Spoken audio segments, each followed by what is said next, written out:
Hello, and welcome to our Empowered Interview Series with Empower Your Thoughts. We are Rebecca, Rachel, and Angela, and we are being joined by our special guest today, Hitara and Ziyudi Rah of ETHernitY. Hitara is a divine channel Reiki master, a master teacher of Shamballa Reiki multidimensional healing, a galactic shamanic practitioner and crystal intuitive, and she is a sound alchemist. She utilizes multiple modalities within her healing sessions. She is passionate about supporting and uplifting others who are on their own spiritual journey. Hitara grew up in South America and is fluent in both English and Spanish. The Ziyudi Rah, also known as Z, is a traditional and galactic shamanic practitioner, an author, speaker, and workshop facilitator, and he has spent over 2 decades working in unison with his guides, spirit team, and ancestors to fine-tune his unique ability to support and heal his clients. He has also trained under the world-renowned shamanic teacher, Alita Birch, in various shamanic techniques. Hitara and Z work in tandem with their clients in every session, which is a uniquely supportive experience for each client. They are an incredible team of knowledge, divine love, and they hold the highest intention of light in everything they do. Welcome, Hitara and Z. We are so pleased to have you join us today. Thank you. Thank you. So, our first question is, what started you on this path to alternative healing and this way of life? And either one of you or both of you can answer this. You don't know, you go. Okay. So mine came, it starts a very, very long time ago where I had a life-threatening injury, and after I had recovered, I could see things that other people couldn't. However, I grew up in a town of 700 people that were drunk on Saturday and in church on Sunday. So anytime I would say these types of things, hey, I just saw this, they go, shut up, drink a beer, and that's wrong because church says so. So I just shut up. And I didn't say anything for decades. And then what really brought me out was that I was having coffee with a friend. We were talking about this book I was writing, and there was going to be an exorcism in the book. And I said, I'm tired of the Catholic priest being the one that always comes in and saves the day. I think I'm going to have a shaman do it. And my friend looked at me and goes, I've been to a shaman and I've had a soul retrieval. And if there's anyone who needs one, it's you. I went, really? I mean, some people might find that offensive. You know, I just looked at it and said, what's a soul retrieval? And then she said that she had had one 10 years ago, and and if she could find the cassette tapes, because back then it was, everything was recorded on tape, she'd let me hear. And then she kept prodding me and prodding me and prodding me and prodding me, and finally I went. Now, what I found out was that I had been doing these things that I learned at the shamanic practitioner's house that I didn't know that I was doing. I mean, I didn't have a name for them, I just did them. And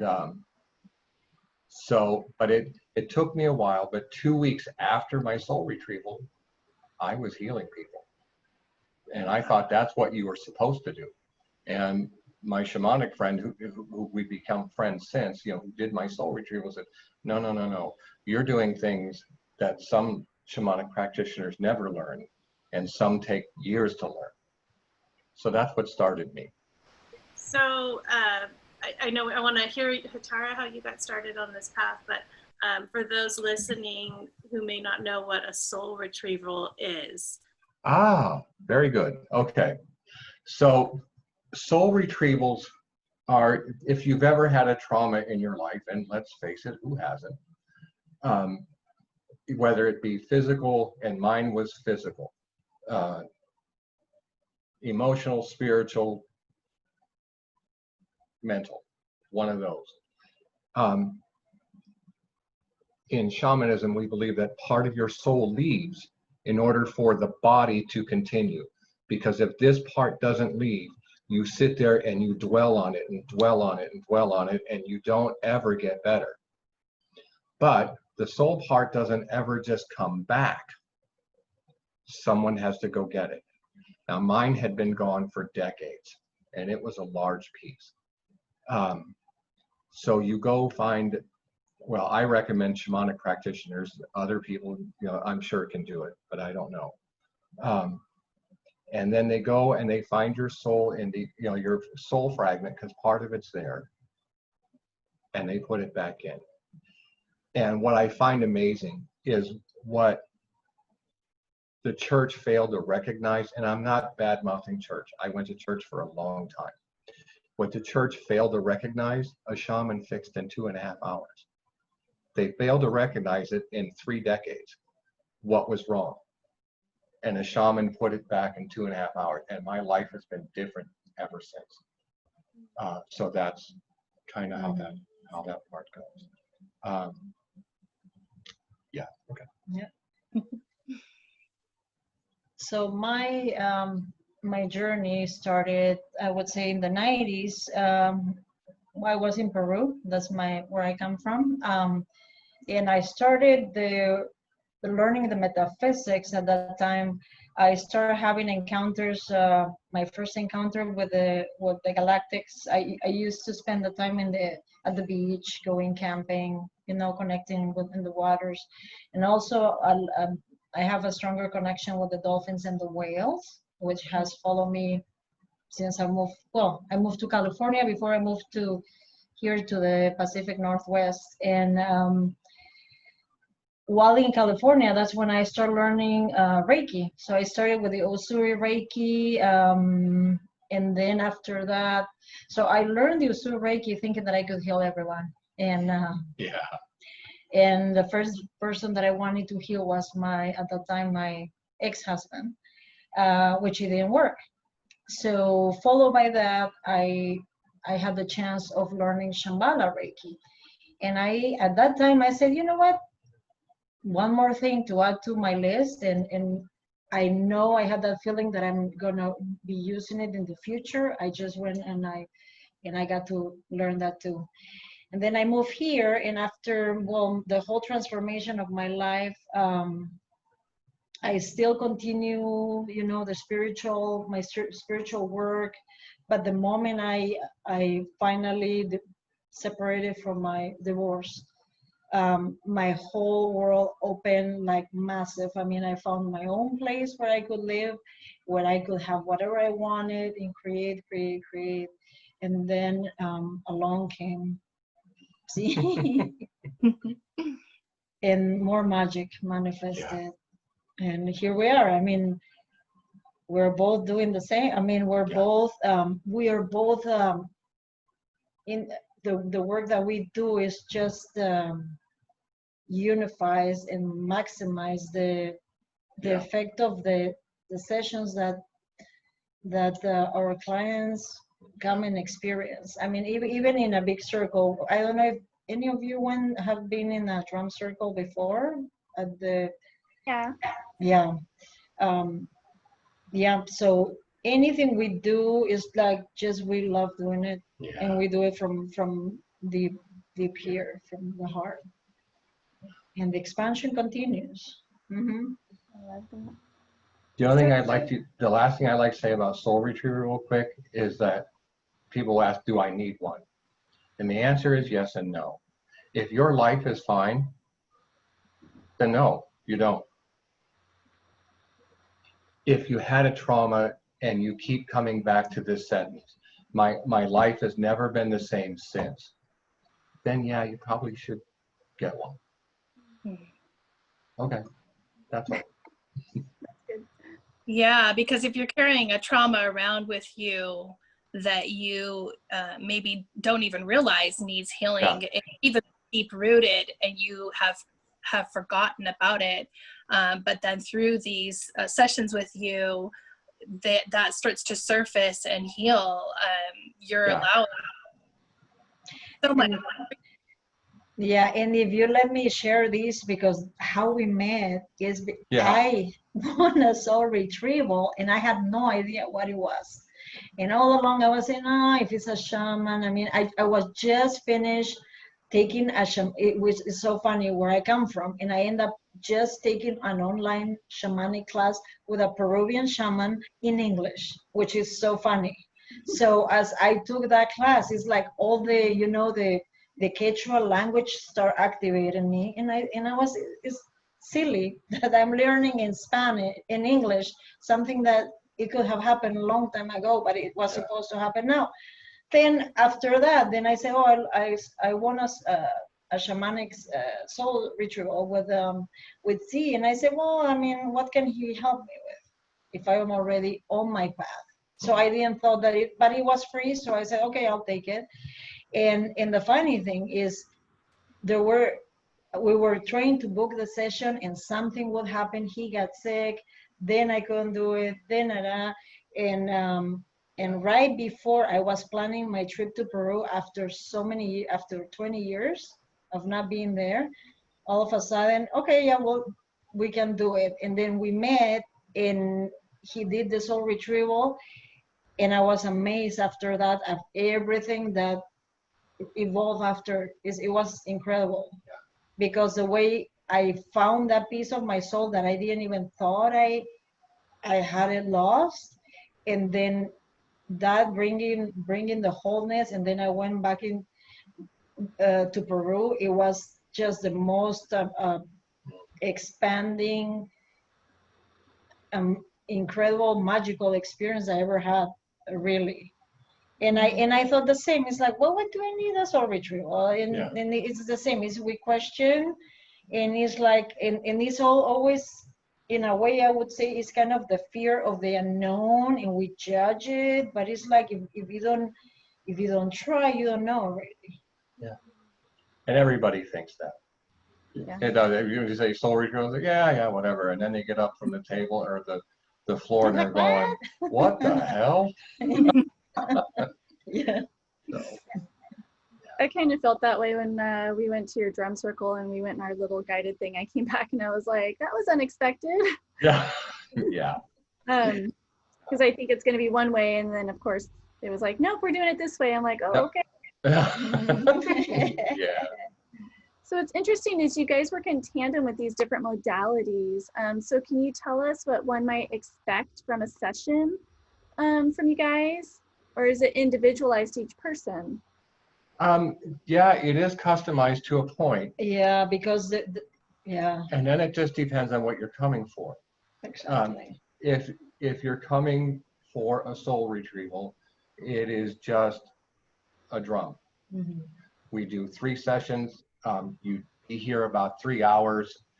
We talk for almost an hour first, because Well, we always when we do the personal sessions in our sanctuary, we always started with the cacao ceremony, the ceremonial cacao, because the cacao prepares you to open more your heart for what comes next.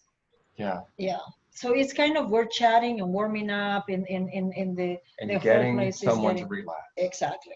Yeah. Mm-hmm. Yeah. Yeah. And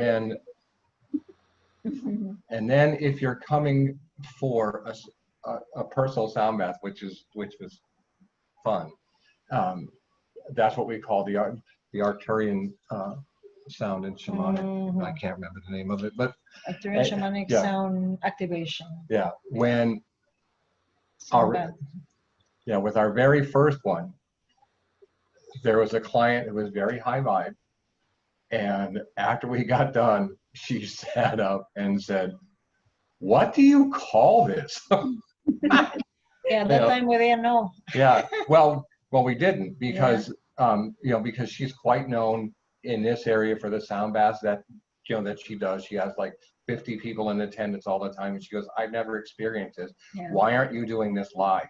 Yeah, and that's when we started doing the live one. Yeah. So, but that one, that has a multitude of instruments, and there's chanting, much like we were at with you guys. And then, but then there comes a message from spirit to tell you. And then from there we get up, and then you can share things. And we always are available for questions. Yeah, and we follow up, you know, Yeah. because something might come through a few days later, and you have questions. Mhm. So we always are available. Yeah. And the reason why is because after I'd gotten my soul retrieval, I had a ton of questions, and I would ask, and I wouldn't get an answer, because, you know, mostly you're taught as a, you know, like as a worker to keep the people at a distance, you know, 'cause you got to protect your own energy, and it's like bullshit. Hmm. You are hurting and you need answers. I'm here. Yeah. Yeah. Okay. And then sometimes we just have drum circles, and and that's people just getting out energy. Yeah. And then we do something called a drum clear, which you stand in the middle and we Just you get knock, showered. yeah, you With get the showered. sound. So it really just depends on what you come for. But the one thing that we can guarantee is that you'll leave changed. For sure. Amazing. I want to come see you guys. I need to come see you guys. It's amazing. Yeah. Amazing. So you mentioned the Shamballa Reiki, Hitara. Mhm. Yeah. You know, we've been exploring Reiki a lot lately in these interviews, and Rebecca is a Reiki master. Angela and I are in the process of becoming Reiki masters. Could you explain a little bit about what the difference is with Shamballa Reiki versus regular Usui Reiki? Yeah, so Shamballa Reiki is the next step from the Usui Reiki. Usui Reiki was Physical. it's physical, in the physical realm. Shambhala comes from a higher fifth dimensional, I would say, etheric realm. It was channeled through, and I wrote his name because I John cannot remember. Armitage. John Armitage. He channeled, and that was kind of fairly recently in the 90s. Mhm. He channeled Saint Germain, Mm. and these are techniques from Atlantean techniques. It's so they say that the moment you're attuned to Usui Reiki, you're attuned to Reiki, you're attuned forever. And if you've been called to follow Reiki, is because in previous lifetimes you've been doing it. What Shambhala does, Shambhala expands you and aligns you more to ascension. Mm. So what the meaning of Shambhala is unconditional love. So it's more of the embodiment of your true self, in pretty much becoming more of, if you think that Usui Reiki has been doing a lot, but Shambhala kind of expands the tube. I feel like expanding the tube of light for you to channel those energies. So it's not only for you assisting others, but it's for you expanding even more to your true self. It is pretty amazing, because the moment I step through and I say, yes, I'm going to teach Shamballa Reiki, you can imagine how much stuff has been coming to me. I mean, I've been connecting more with my Atlantean guides. I thought that I was not even connected to them.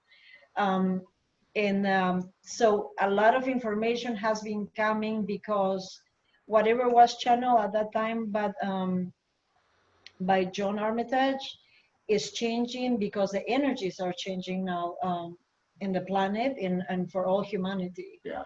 For all in a universal level. So I am so like excited and so honored to be able to provide that when the time comes, which is going to be soon, because it's going to be transformational for anybody who decides to follow that. Yeah, and it's like if you think Reiki is a little bit, this is going to be like opening the pouring. I love that. I'm really excited about learning more about Shamballa Reiki. Years ago, my very first retreat was at Still Meadows, where I've actually led retreats now. And it was a gemstone therapy retreat. about how to use gemstones in our sessions. And the first really almost like watching a movie meditation that I saw was a lifetime of being a healer on Atlantis and using and so Natasha was telling me about what Shamballa Reiki is, and I had chills all over me. It needs to happen for me. So. Yeah, it is amazing because the moment we start discussing that, I said, you know what? I mean, I'm started getting visited. I'm started having conversations more often, and it's so right, and it's the right time too, especially, you know what? Because the challenging moments within this dimension where things are happening, and that's the same with Reiki. You know how at the time that I took it, the Usui Reiki, that okay, I'm gonna heal my family, I'm gonna heal everybody, but the main thing for Reiki is learn how to heal yourself. And then the moment you start to heal yourself, you empower yourself, and then that's how you spread that onto others, is vibrational speaking. And I think that's an excellent tool for any other, for anyone. And I've been even sharing it with other people, because before I was kind of like, maybe I shouldn't share that with my coworkers at my job. But you know what? I am not holding myself back anymore. Yeah. So they're getting interesting on learning. And so amazing. Yeah. That's the awakening that is happening. Yeah, people are more open. Yes, Yeah. it is amazing to see that. And so it sounds like when you did the Shamballa Reiki, when you attuned to that, that was when you attracted the soul retrieval to yourself. Is that right? Well, it was years. It was way years. So when I took Shamballa Reiki was, what did I write it? 2012. Yeah. Yeah, it was way back. So I've been carrying the frequencies because they never go away. Like I was saying, you get attuned to Usui Reiki, you always carry the vibration of that. It never goes away.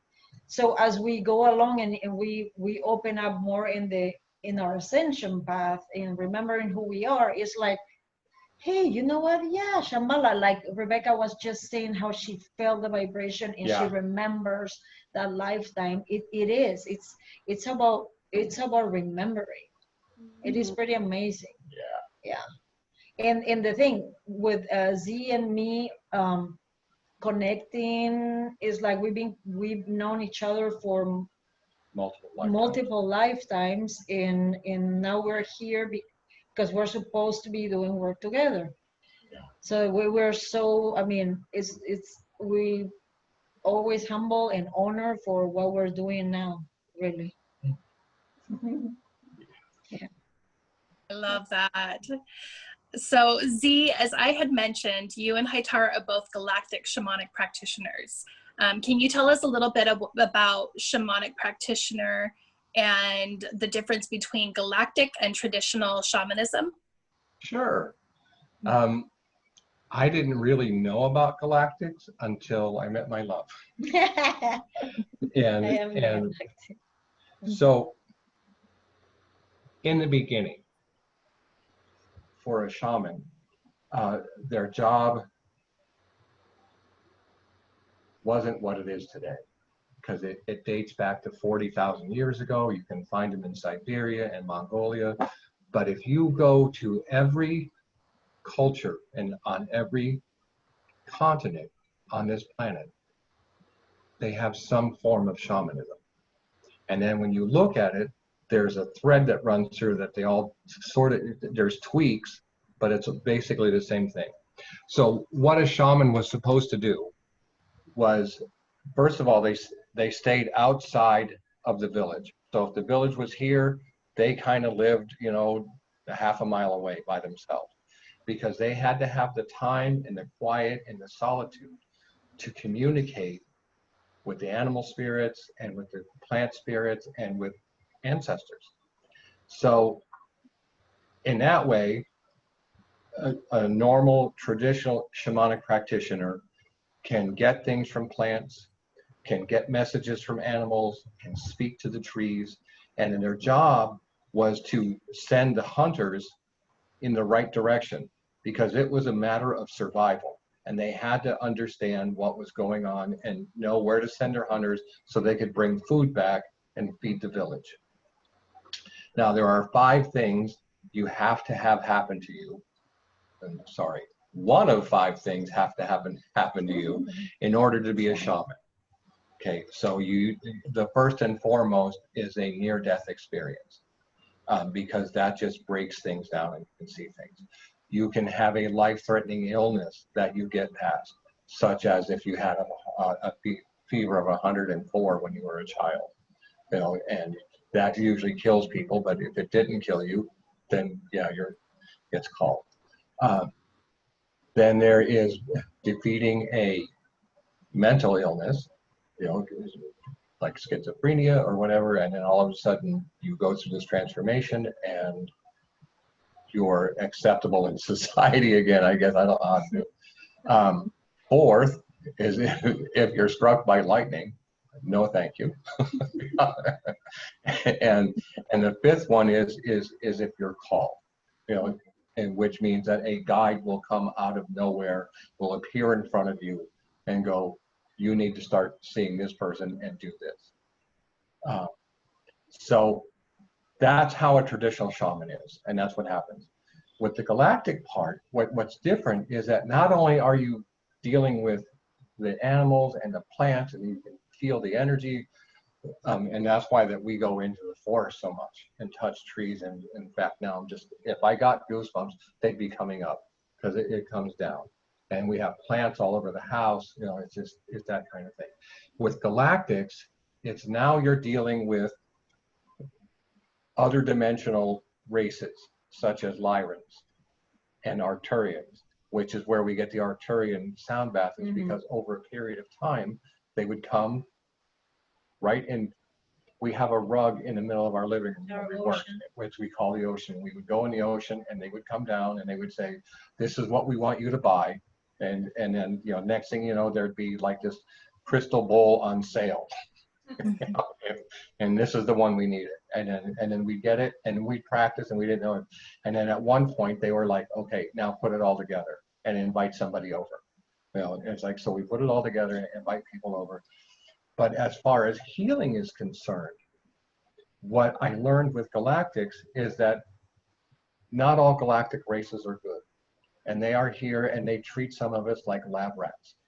And I know this kind of goes sideways, but they will have chips that are as big as your thumbnail, you know, just a chip. And normally they wind up in the back of your head.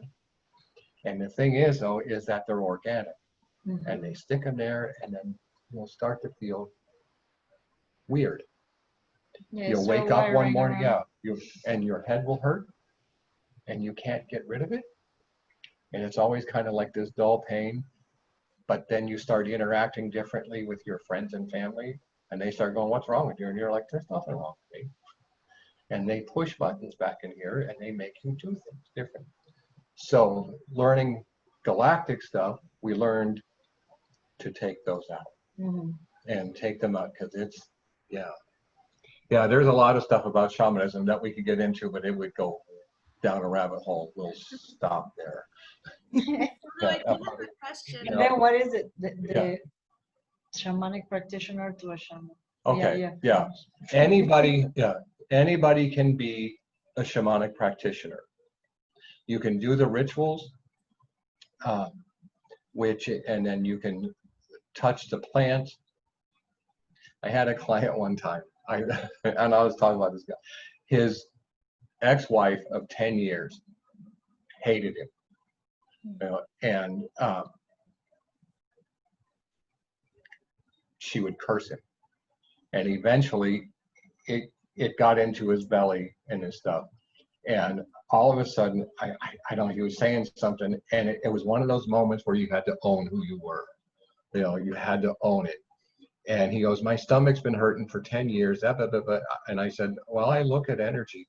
Do you mind if I look at yours tonight? And he's just kind of like, what? You know? It's like, yeah, okay. So I looked, we found it, we extracted it, and I said, do you want to know what it is? He's like, no. He goes, I was raised Baptist in Texas, and I don't want to hear any of this because then I'll think I'm going to hell. And I said, you spend a lot of time in nature, don't you? And he's like, yeah. He goes, and I go and I touch the leaves and I can feel the tingles. And I said, then you're a shamanic practitioner. No, I'm not. But that's what being a shamanic practitioner is. You can go and you can touch a tree, a plant, you can look at a bird and you can feel the communication between. Anybody can be that.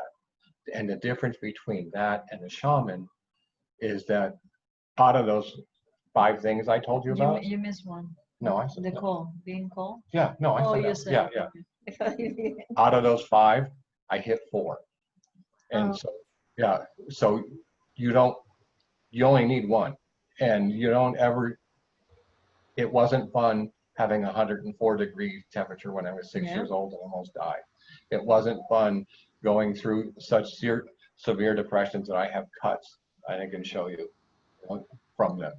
It wasn't fun. And then, actually, yeah, the near death was when I fell off the back of a car and I had a fractured skull, a blood clot on my brain, and a severe concussion. And the doctor at that time, because this was back in the early 70s, and the doctor was just kind of like, we don't know what to do with him, and if it doesn't clear in 48 hours, he's dead. You know, I was already out of my body. I could see myself down there. So then the last one was being called, which was, I used to work at a machine shop, and I'm doing my work, and I had my soul retrieval, but I had this guide for 10 years, and he would get more real, I guess. And finally, you know, well, there's a whole story that I won't go into about that, but I was at work and he's going, do you want to be a shaman? And I was like, I don't know. He was like, do you want to be a shaman? I said, I don't know about the training, and I don't know how much it costs. And I'm doing this, it's a yes or no answer. And I said, yeah. And he just disappeared in front of me and just left.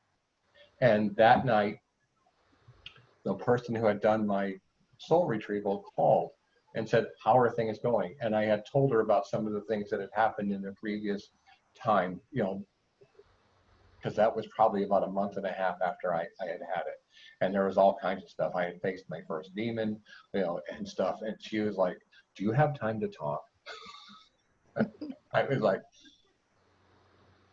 where my self-esteem was at the time, I was like, I messed up. That's what I was thinking. And then, so she set a time, she called me back, and she hemmed and hawed around. She goes, do you want to be a shaman? I said, yeah. She goes, you need to see Elida Birch. You know, and that was kind of weird. But as for this, I've not had formal training. I've taken 4 classes from Elida over 5 or 6 years. But other than that, everything that we have learned, that I have learned, we have learned by spirit. It comes through spirit. Yeah. Well, to remember, it's, I think during this time, it's so multidimensional. We're coming together in so many different ways. Yes. Yes. In fact, I think I was listening to a video today. It was actually a shaman video, and he was talking about the Mayans, I believe, and he was saying that they were saying that our humanity starts in 2012. Like, that's when we are becoming humans, the new humans that we're, you know, going to be going forward. And previous to that was like the prototype for the proto. It was really interesting. Yeah. There's a lot of different things. I mean, if you look in the media, which we don't look very often, but you can see the 2 sides, you know, that are fighting. Where, as you know, war we're in right now. Yeah. Yeah, you know, where the black hats, you know, are throwing COVID at us, and the white hat guys are taking out the child traffickers. you know, and this is the evolution of the change that's coming. Yeah. Because people that used to let it slide aren't letting it slide anymore. Mm-hmm. Yeah, absolutely. You see that polarity. It's so obvious now. Yeah. I had a question about the implants, actually. Okay. I was curious about vibrational, because I think a lot of people who may not be aware that that is happening. Is it a lower vibration thing that would allow somewhat, you know, this entity to attach an implant to you? Yeah. What we have found mostly is that it happens mostly two ways. One, you're way drunk or way high, your defenses are down. Or two, if you sleep without protection, and if you saw our whole place is gridded. It's like, we were talking to somebody, you know, and they said, yeah, I have 2 grids in the house, and we were like, we have 10 grids in the bedroom. So that's what we do. Now, it depends on how. Well, for example, the one is it depends the people that you surround yourself to in the vibration of the stuff that you see. For example, TV shows. That's I'm giving the example of and then going and recurring to those same places. It could be a nightclub. It could be people who like to watch fights. Yeah. That's the vibration that the vibration is so low that gives access for that to happen. And and the alcohol is definitely one. Big time. And I'm not saying that you don't drink a glass of wine or have a drink. That's different. If you're just like always, your vibrations are down. And if your vibration is down, but you are particularly spiritual, you are a bright, shiny light in the darkness. And they're like, there. Yeah, that's even more. Yeah. You are target. And I know when I first had my soul retrieval, and then I was becoming friends with the person that did my soul retrieval, about 3 months after that, it's like I couldn't journey. I would start and it would just monkey brain and break down, and I would feel monkey brain means everything, your synapses fire all different ways and you can't concentrate. That's monkey brain. So and then things wouldn't go. So I set an appointment with her, and I told her, and I thought, oh my gosh, this is my identity. Now I'm going to lose. No, I was getting upset, you know. And then so she went in, and then she pulled something out of my ear. It went this long down into here, but it meant no harm. I was just shining bright. There was no defense because I had no idea about protection at that time. And it just kind of floated by in the etheric and went, ooh, food. Yeah. And that, So it is low vibration. And there are ways to keep your vibration up. Other than, gratitude is the best one. And love. Gratitude, no judging. Which is one that is, I mean, it takes time. That's a hard one. It is. I know, we work on it too. Yeah, we're working on it, and it's being more aware of that, or observing when your mind starts the mouth, you start saying something. It's like, okay, let's talk about something else. Yeah. So just the word, We did a whole blog on non-judgment, right, Rachel? Yeah, and it was good because once you turn your awareness to something that you may not be aware that you're doing. That's what's interesting, because you may not even realize you're having those judgmental thoughts because they've become habit for you. So it's really good to take a look at that and be aware. We agree. There's lots of different things that lower the vibrations that you can be aware of, and that's judgment, hate, anytime that Yeah. hate something, or you say even the word hate, that brings Yeah. a certain into your awareness. Yes, I always bring that out. Yeah. That's out of my dictionary already. Yeah. We weren't allowed to say hate when we were kids. Hate was like a bad word. We could say we liked something or we didn't like something, but I find that funny now that we're talking about that. Remember that, Rachel? We weren't allowed to say the word hate. Wow. I do that to my kids. If my kids say, I hate this, I say, no, we don't hate anything. Okay. And that's good. That's good, Yeah. because we've been so much conditioned with all this. I hate. I have all the must have and have to do, and being forced to do stuff that we are like really re-educating and reprogramming. To be more in the state of grace, which at the beginning was like, can I be like that? I mean, it is, but it's where we're going back to.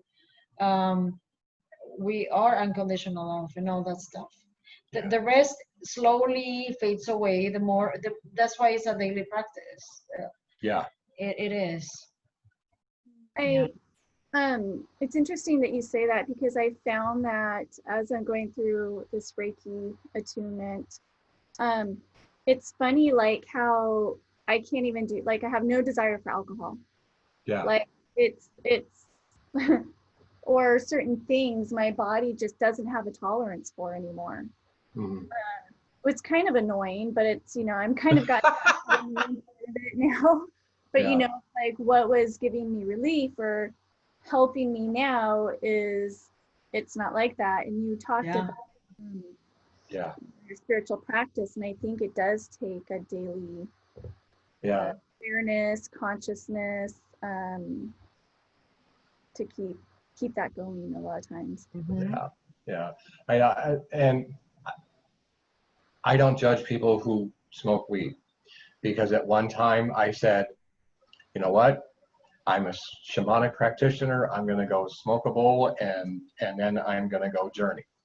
And so, because I thought this would help. And I got in and the drum is going. I have it in headphones. And my guide, as soon as I get in, is looking at me going, he goes, some may need it to get past the barriers that they have. They can't get past the 3D part without it. It dulls your senses, no more. And so I find it's a vibrational thing too. Like when you get to a certain like playing field or level that like, like alcohol or weed or something, it kind of gets you in that zone. But when you hit like this plateau, then it's like, it's no longer, it's not in alignment. Yeah, exactly. That's exactly right. Because the way our whole entire vessel is changing, we're carrying more crystal light. So that's like you're saying, I am not attracted to drink, I'm not attracted to eat that specific food, and it's like and then it's like you're loving more yourself, and then you're embodying more of what is coming, the influx of life that is coming, and you're embodying. It's changing the whole it's the whole DNA and molecules within your whole entire. Yes, it is. And then you don't need those vices anymore that you were relying on to get to that place where you were feeling relaxed or that in line with that, because you can get there on your own. You don't need Yes. I will say though, going through that shadow work from going from that place to that place is really uncomfortable. It's supposed to be. It's supposed to be. And that's the place where a lot of people say, ugh, no, I don't like it. It's like, ugh. And then they walk away.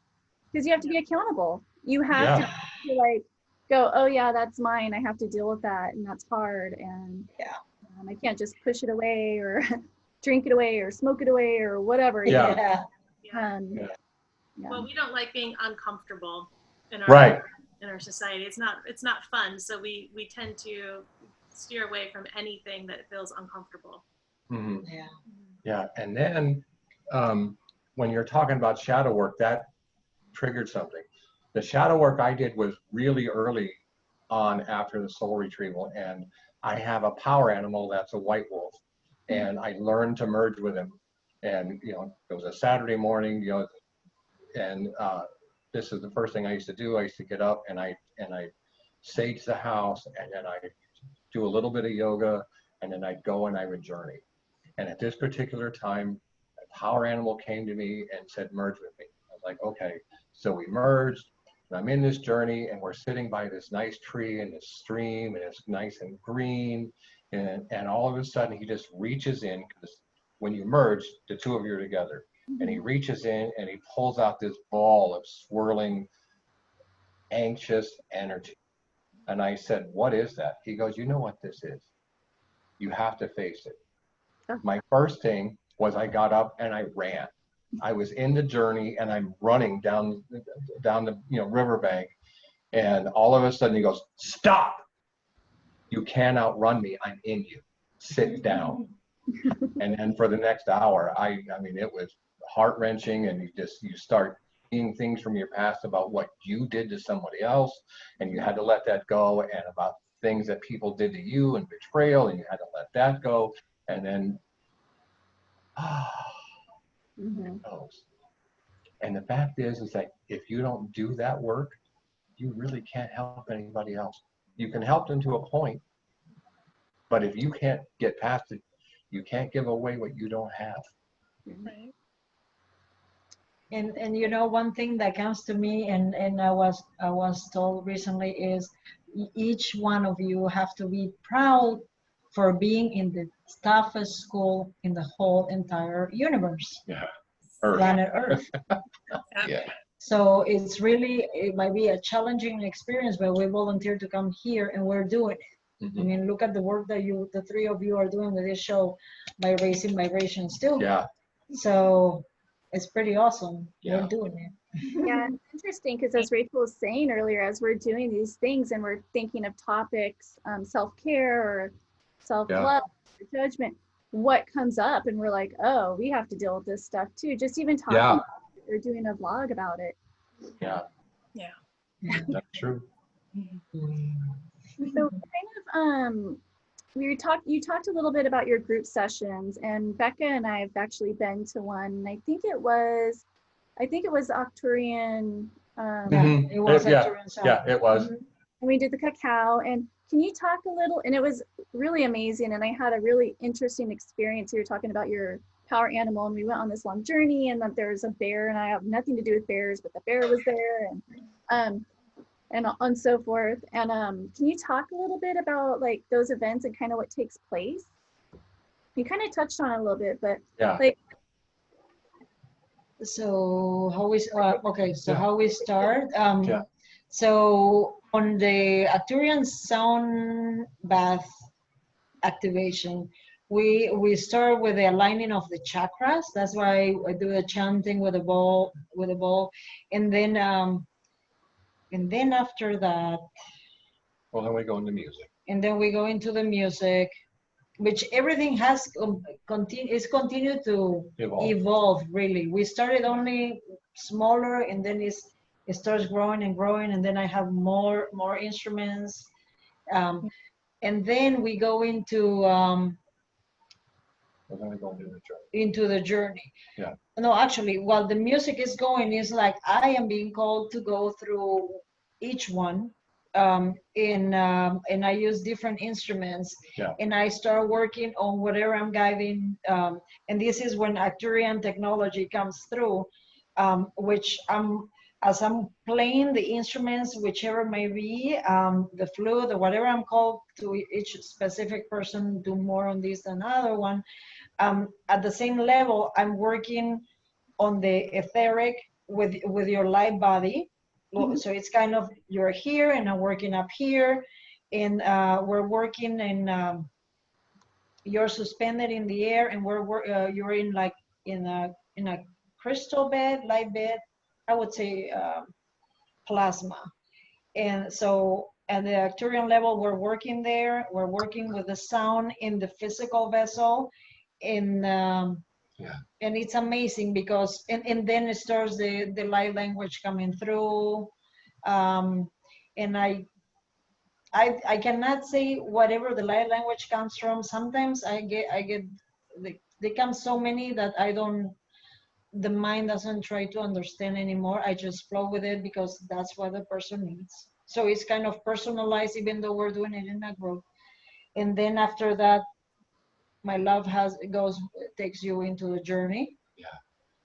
Which he just follows guidance according to whatever he's being told to take everyone in. And the drum beat changes now. And this came from, gosh, we were working on your brother-in-law is when they told me to change it. So when we first did them, it was always just, sorry, didn't mean to put it in front of your face, like this. But then we were working on our brother-in-law, and I was doing that because she was doing the work and I was doing the drumming. And all of a sudden, the Arcturians came down and said, do a heartbeat. So that's changed. So, and when that happens, we ask you to go from your mind into your heart and see things through your heart.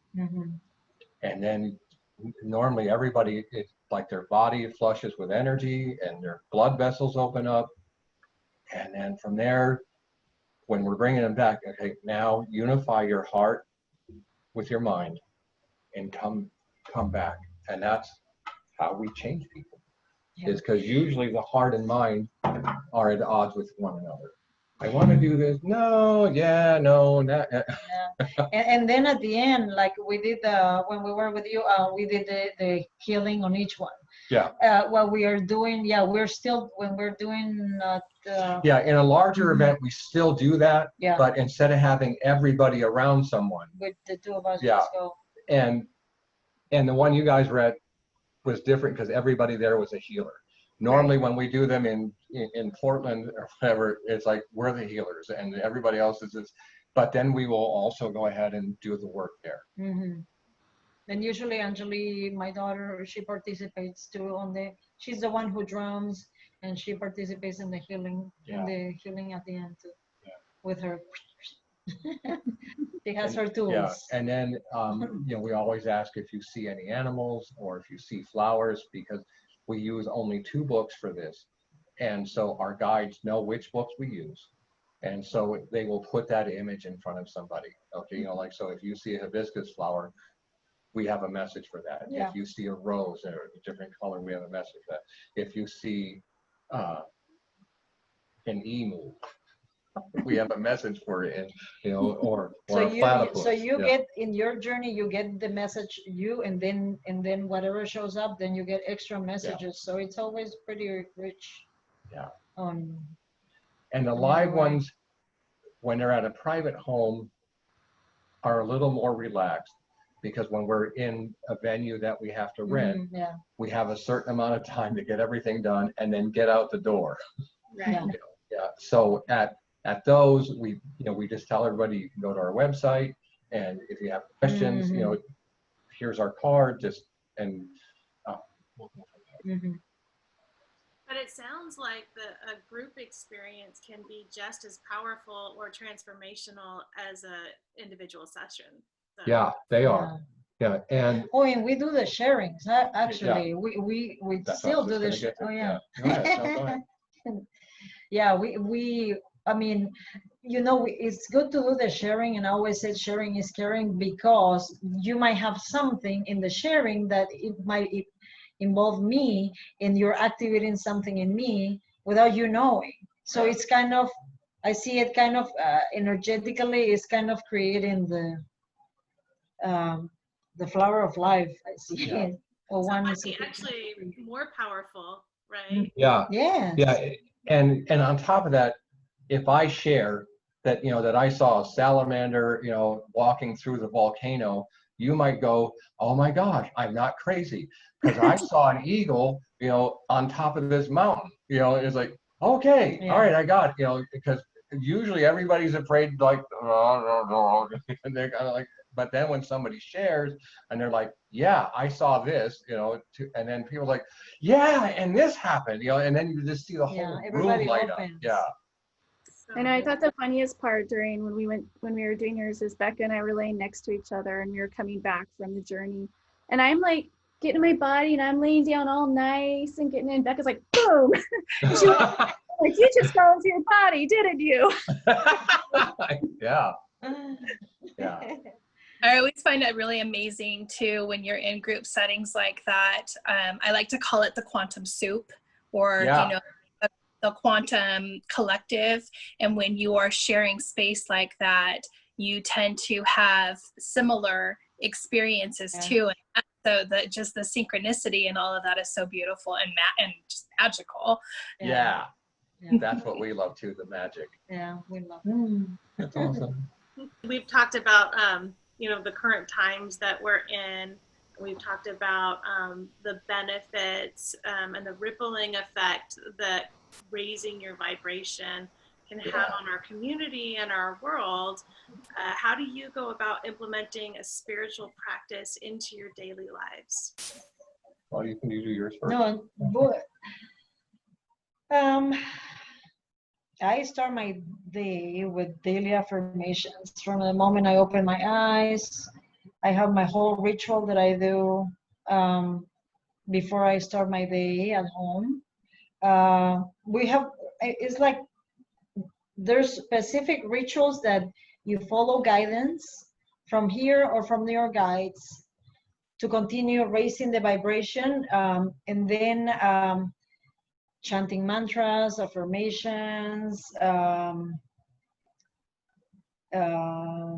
else? Meditation, even if it's 5 minutes meditation before you leave to work or whatever you're doing in the morning is big time. I wasn't doing it before. I was just doing my ritual in the morning with my prayer and thinking. But then I started doing the meditation, and that has opened so much more to be more connected with guides in the work that is coming through. Because we continue learning as we go. It's like it's nonstop, and then be able to maintain that multidimensionality of you being here and being at work, and then but at the same time you're doing something else, and then you're learning something else. And even by a picture that you're looking on the computer, all of a sudden, okay, boom, or the numbers, the 222, 111, 444, those are all activations that continue going throughout the day. And it's like, and as you align from the beginning, when you start your day, you continuously get those messages. I mean, it's like, yes, yes, yes.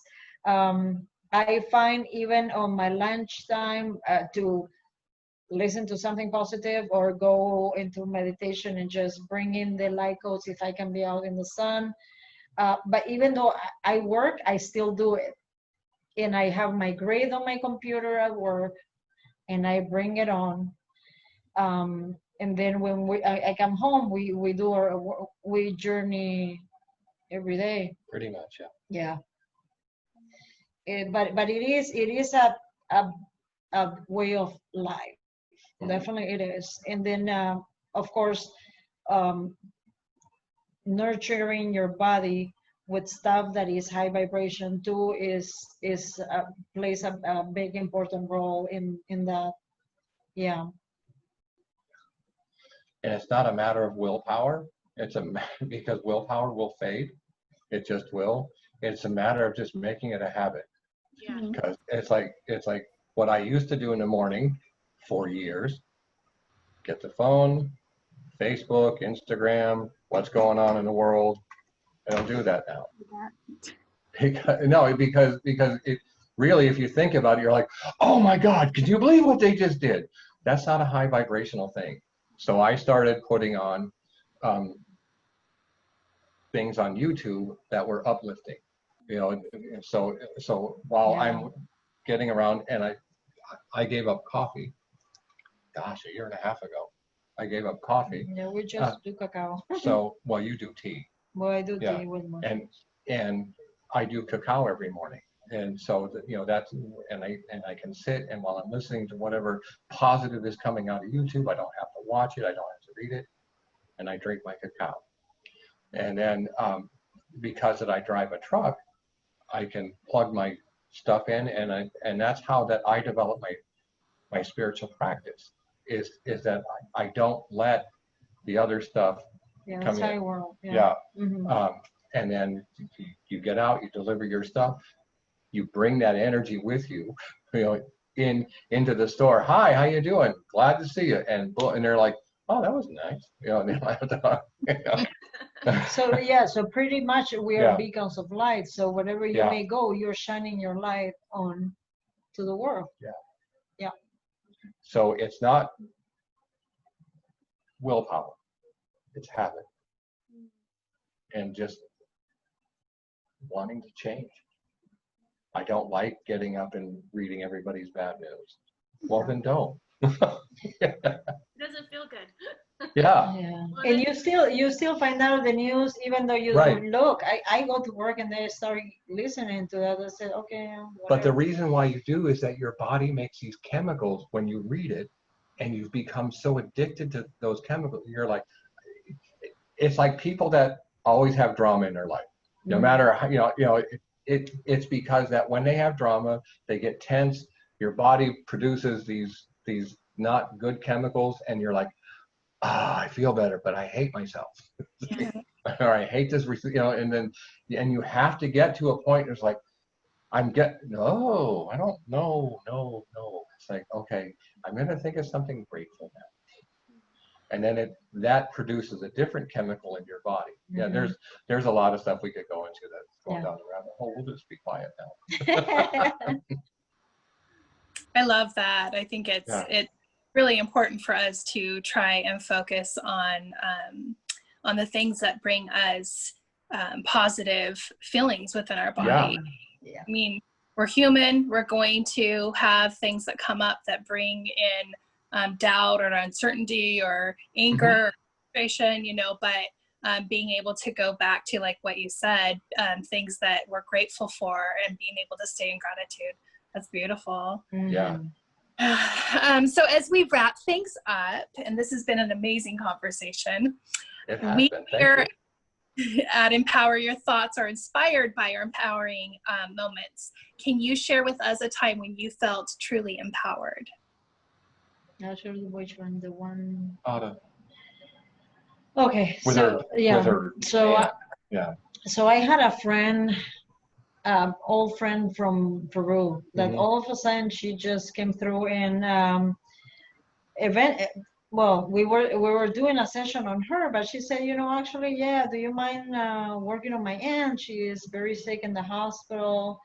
We had no idea how old she was or what was going on with her. So I said, okay, so let me know when you're there. So we did a long distance session with the aunt. Right? Yeah. Actually, she was very old. Yeah. We didn't know that she had Jennifer. terminal cancer. She didn't give me any specifics. All she said, instead of working on me, do you mind working on your aunt? Okay, give me her name. So we went in as she was there. In the hospital.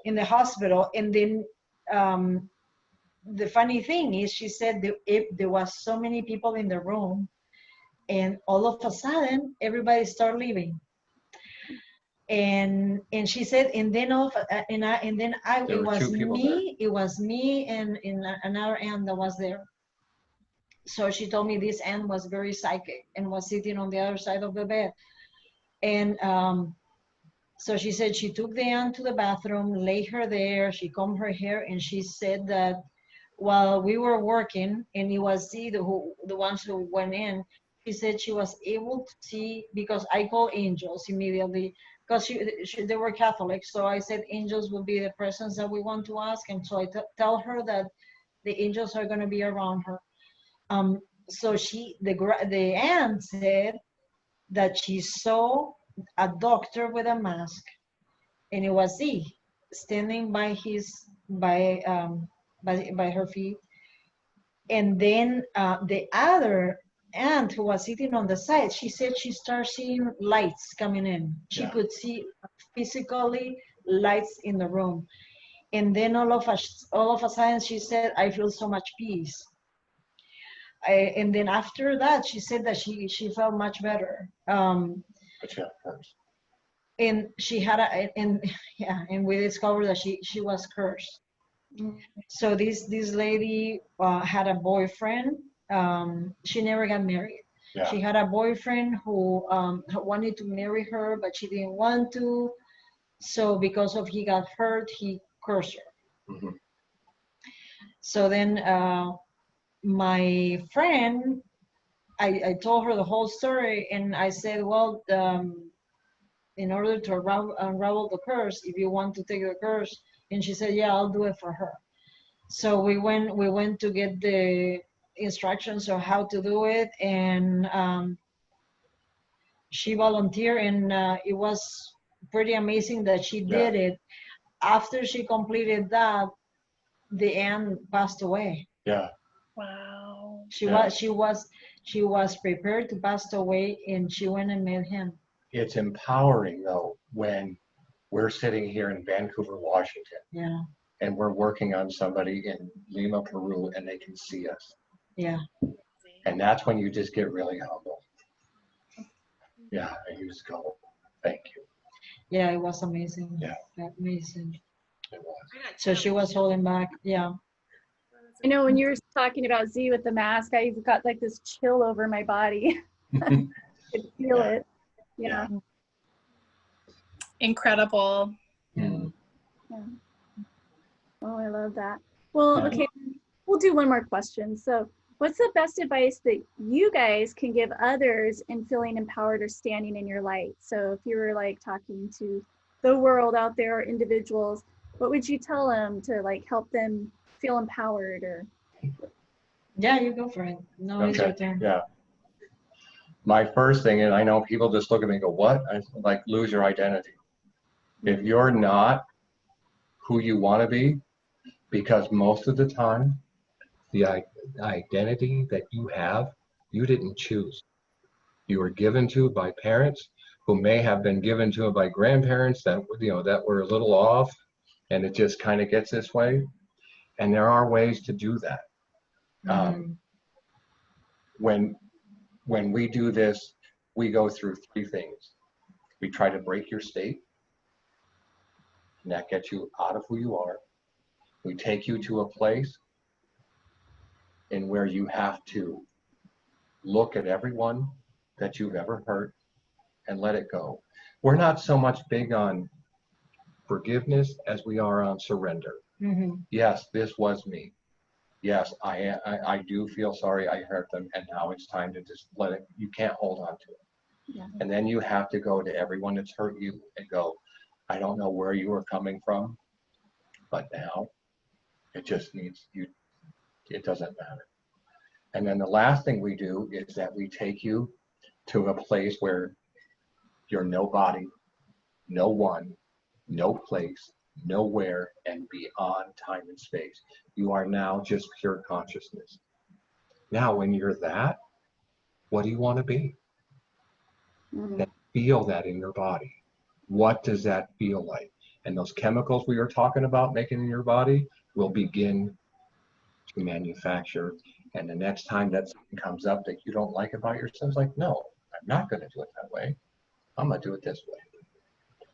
In which case you become empowered and who you are.